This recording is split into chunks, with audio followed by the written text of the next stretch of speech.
Bonjour à tous, bienvenue sur la première vidéo de la chaîne YouTube.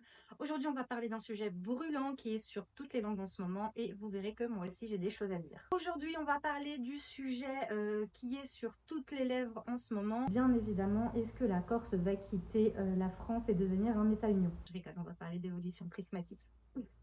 C'est une petite blague, je suis un peu marrante.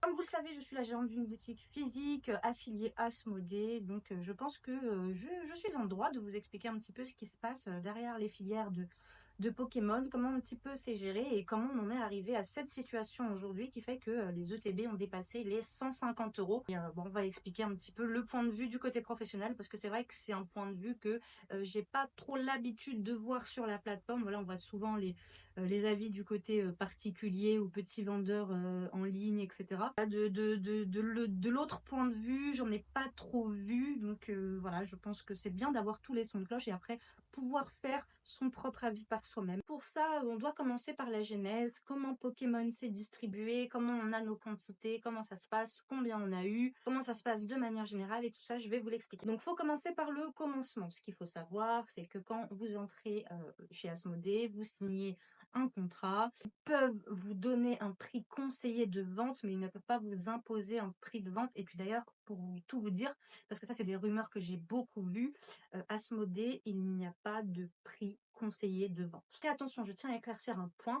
Il y a une différence monumentale entre Asmodée France et Asmodée Belgique. Deux sociétés sont du même groupe, mais ne se gèrent absolument pas pareil. La méthode de distribution, la méthode d'approvisionnement de Asmodée France et de Asmodée Belgique est complètement différente. Ce qu'il faut savoir, c'est que ce sont deux entités complètement différentes qui agissent et qui régulent leur stock de manière complètement différente. Ce qu'il faut savoir, c'est que quand vous êtes chez Asmodée, sur les premières commandes, vous commencez au bas de l'échelle. C'est-à-dire que moi, pour vous donner un exemple avec moi, première commande de la série dans laquelle je suis rentrée, je me rappelle plus c'était laquelle, j'ai eu 4 ETB. Je crois que pour ouvrir ma boutique et pour faire ma commande d'approvisionnement, la commande d'approvisionnement, c'est-à-dire les produits qui vont être implantés là de manière permanente, j'avais dépensé à peu près 20 000 euros et là on me dit bah ouais, bah pour commencer tu auras 4 ETB.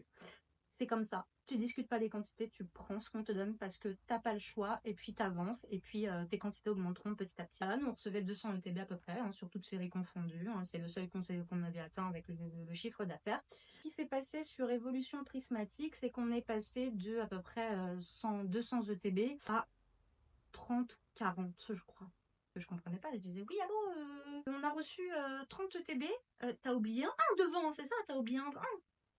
En fait, je suis restée bouche bée face à la situation, mais c'est la situation actuelle, et ce qui fait qu'on est dans cette situation tous aujourd'hui, maintenant. Ce qu'il faut savoir, c'est que toutes les rumeurs qui se propagent, hein, comme quoi la série est calquée sur 6.5, et comme 6.5, les ventes ont été catastrophiques, d'où les cuts, c'est la vérité. Les chiffres qu'on m'a donnés, c'est un cut d'environ une diminution des quantités d'environ 30 à 40% pour la France et de 50 à 60% pour la Belgique. Donc la Belgique a beaucoup plus morflé que la France. Et c'est pour ça qu'on en est à une telle situation aujourd'hui avec des ETB qui dépassent les 150 euros. C'est une question d'offre et de demande, malheureusement, même si je sais que vous n'aimez pas ce terme, mais c'est la réalité des choses. On a beaucoup plus de demandes sur les ETB évolution prismatique que ce qu'on reçoit. Après, c'est vrai qu'on est dans une situation assez délicate, hein, que ce soit du côté acheteur ou du côté vendeur. Voilà, moi, quand j'ai 30 ETB et que j'ai un portefeuille de 3000 clients, dans ma tête, je suis en mode, mais à qui je les donne? Qu'est-ce que je fais? Est-ce que, enfin, complètement bloqué, complètement paralysé, on se dit, mais qu'est-ce qu'on fait dans cette situation-là, où quand on passe de 200 ETB à 30, qui je sers, qui je... Voilà. C'est une situation qui est vraiment compliquée, qui n'est pas facile à gérer. Donc c'est pour ça que, comme vous pouvez le voir, il y a plein de professionnels là qui sont très stressés parce que c'est une situation qui est quand même un peu stressante à gérer. Hein, parce que, en fait, on a l'impression que quoi que tu fasses, tu te feras défoncer. Tu te feras critiquer, mais dans tous les cas, pour prendre un choix, est-ce que ça va être le bon, on ne sait pas, mais le bon pour qui, le bon pour nous, le bon pour vous, enfin voilà. Moi, je dis tout ça, mais je cherche pas du tout à créer un effet de FOMO. Hein. Enfin, moi, mes quantités, je les ai déjà vendues à mes clients habituels, hein, 59,99. Et puis voilà, si vous voulez, ce que j'essaye de dire, c'est que j'ai rien à vous vendre en disant ça. Je cherche pas à créer un effet de FOMO ou à augmenter les prix ou quoi que ce soit. Et moi, je vous dis juste la réalité qui se passe du côté professionnel de manière complètement factuelle parce que c'est ce qui se passe et puis il faut le dire parce que j'estime que si les consommateurs sont mis au courant, peut-être que voilà, il y aura peut-être plus de compréhension dans leur sens, voilà, essayer d'expliquer la situation du mieux que possible. Et puis après, voilà, comme je vous ai dit, vous vous ferez vos propres avis de votre côté. Et puis, point suivant, ce que je voulais aborder, du coup, c'était les prix des ETB qui ont complètement explosé à plus de 150 euros, 160, je crois qu'il y a eu 170 sur Card Market, qui est des prix totalement hallucinants. Hein. Si on n'avait pas vu ça, même sur Célébration, même sur Évolution Céleste. Après, le problème, c'est que voilà, sur les séries épée et bouclier, le stock suivait un minimum comparé à Évolution Prismatique, qui est complètement catastrophique. Tout simplement, quand les gens vous disent voilà, que c'est une question d'offre et de demande, je pense que c'est complètement la réalité. Hein. On ne cherche pas à trouver des excuses ou à se fourvoyer. Je pense que c'est vraiment la réalité des cas. Quand tu passes de 200 ETB à 30, non, il y a une réelle diminution des stocks, ce qui fait que tout le monde ne pourra pas être servi décemment. Et puis voilà. Et puis moi, en fait, ce qui fait que je suis un petit peu dans les deux camps, hein, j'ai un petit peu le cul entre deux chaises. Voilà, en même temps, je suis une collectionneuse. Je comprends les acheteurs, hein, je comprends les gens qui veulent pas mettre 150 euros dans une ETB parce que peut-être c'est pour le gamin de 5 ans et que 150 euros c'est assez cher. Il manquerait plus qu'il ait des jumeaux, ça fait 300 euros, c'est beaucoup trop. C'est beaucoup trop, c'est un budget. Pokémon, c'est de la passion, c'est pas censé atteindre ces prix-là. On est tout à fait d'accord. Mais d'un autre côté, ce qu'il faut savoir, c'est qu'il y a beaucoup de pros qui ont beaucoup morflé sur toutes les séries EV. Ça, comme vous l'avez vu, il y a une longue période battante avec flop sur flop. Que ce soit, je crois que c'est à peu près de EV 5 à 7. On a vraiment enchaîné les flops, une grosse diminution des ventes, beaucoup de gens qui bradaient leurs ETB, prix qui étaient des fois qui atteignaient les prix en dessous du prix TTC, acheté chez le fournisseur, je parle. Donc voilà, ça a été une période assez compliquée. Je comprends qu'il y en a qui veuillent peut-être enflouer les caisses dû à cette mauvaise période, parce que ce qu'il faut savoir, c'est que voilà, il y a des professionnels. Quand tu es chez Asmodée, ce qu'il faut comprendre, c'est que quand tu es chez Asmodée, tu ne peux entrer maintenant que depuis 2021, tu ne peux entrer chez Asmodée qu'en ayant une boutique physique. Sauf que qui dit boutique physique dit charge, dit salaire, cotisation, impôts, etc. Il y a des charges que tu dois supporter chaque mois, que la série bide ou non. Et c'est vrai que cette série, ça peut redonner un second souffle, ça peut donner un élan de respiration à toutes ces boutiques qui étaient peut-être sous la gorge, je sais pas, parce que moi je sais que j'ai des amis qui ont des boutiques aussi, qui ont des crédits, vous savez, des crédits, genre les trucs Sofinco, les trucs à 21% qui t'assassinent à la gorge et tu dois sortir les 2000 euros tous les mois, sinon c'est compliqué. C'est pour ça que je taperai jamais sur les prix des indépendants qui cherchent à un petit peu augmenter leur marge sur les séries qui marchent bien, parce que pour 8.5, faut juste cligner des yeux pour le vendre. Jusque-là, on est d'accord. Et donc, je pourrais jamais les blâmer de vouloir se faire un petit peu plus d'argent pour peut-être tanker les séries suivantes qui vont, parce qu'en fait, on va retomber sur une période de mou, là, parce que là, on est d'accord, il y a Évolution Prismatique, après Trainer Gallery, après Rocket, mais après, qu'est-ce qui se passe quand on va ressortir à la prochaine extension, quand on va repartir sur l'extension, la prochaine extension 1, 2, 3, 4, ça va peut-être flopper comme ça a fait pour EV1, 2, bon, 3, ça a bien marché, tu me diras, mais voilà, je peux comprendre la crainte de certains professionnels à ce niveau-là. Bon, après, moi, ça va, j'ai pas à me plaindre. Parce que voilà, c'est ça aussi qu'il faut aborder, c'est que il y en a, malheureusement, ils ont que Pokémon pour survivre. Nous, ça va qu'on était une boutique de jeux vidéo avant de se lancer dans Pokémon. Donc, si vous voulez, on a déjà une base clientèle en termes de jeux vidéo. On marche aussi sur les cartes à collectionner à l'unité. On fait de l'ancien, on fait du récent, on fait pas que du Pokémon, du Yu-Gi-Oh!, du Magic. Là, on a mis quoi? On a mis un petit peu d'Harry Potter, du Lorcana. Donc voilà, c'est vrai que pour ceux dont Pokémon représente peut-être 70% de leur chiffre d'affaires, il y en a qui ont peut-être eu un petit peu plus mal que d'autres.